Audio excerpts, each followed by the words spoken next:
ಮಸ್ತ್ ಚಳಿ ಉಂಡಿರುತ್ತೆ, ನಾನು ಮಾತಲ್ಲ. ಅದಕ್ಕೆ ಈ ಸರ್ತಿ ನಾವೊಂದು ನಾರ್ತ್ ಇಂಡಿಯಾದು ಶೋಗರ ಕಷಾಯ ತಂದಿಲ್ಲ. ಅವು ಮಸ್ತ್ ಇದ್ದೆ ನಮ್ಮ ಹೆಲ್ತ್. ಕಷಾಯ ಆಯ್ತು. ಇವಾಗ ಬೀಟ್ರೂಟ್ದ ಕಾಂಜಿ. ಬೀಟ್ರೂಟ್ದ ಕಾಂಜಿ. ಎಂತ ಮಾಡ್ತಾ ಇದ್ದೇವೆ? ಬೀಟ್ರೂಟ್ ಕಾಂಜಿ ಮಾಡ್ತಾ ಇದ್ದಾರೆ. ಎತ್ತಿತೋಲೆ ಉಂಜಿ ಇದು beetroot cut cut cut cut ಮಾಡಿದ್ದು ಇಂಜ ಕಾಂಡ ಯಾವ ಲಿಪ್ಸ್ಟಿಕ್ ಮಾಡ್ತಾರಮ್ಮ. ಕಾಂಜಿದೆಲ್ಲ ದುಡ್ಡು ಇದನ್ನ ಮೇಕಪ್ಪ ಎಂತದ ವೈಟ್ ಸಾಸಿವೆ ಉಂಡತೆ ಉಂಟೆ ಕಲ್ಲಿಗೆ ಪಾಡಿ ಜಗ ಜಗ ಜಗ ಅಂದ್ರೆ ಉಂಟೆ ಕ್ರಶ್ ಮಾಡ್ತಾರೆ. ಈತ ಕ್ರಶ್ ಅಂದ ಯಾವ ಉಂಡು ನೆಕ್ ಪಾಡೋದು. ನೆಕ್ಸ್ಟ್ ಉಣ್ಣೆಕೊಂಟೆ ಹಿಂಗ್ ಪಾಡೋದು. ಇನ್ನು ಬ್ಲ್ಯಾಕ್ ಸಾಲ್ಟ್ ಸ್ಮೆಲ್ ಉಂಟು ಚಾಟ್ ಮಸಾಲ ಲೆಕ್ಕತೆ.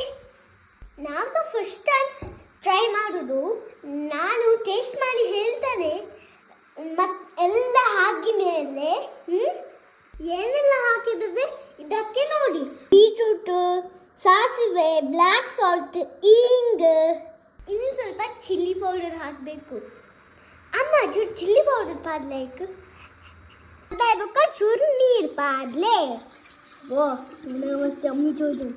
ನೀರು ಹಾಕಿದ್ಮೇಲೆ ಹೀಗೆ ಕಾಣ್ತಾರೆ ನೋಡಿ. ಪುನಗ ಯಮ್ಮಿ ಚೋದಿ.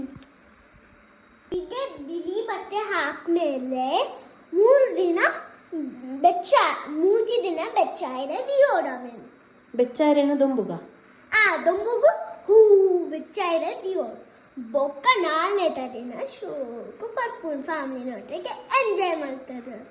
ಫರ್ಮೆಂಟೇಷನ್ ಹೇಳ್ತಾರೆ. ಎಂತ ಹೇಳಿ?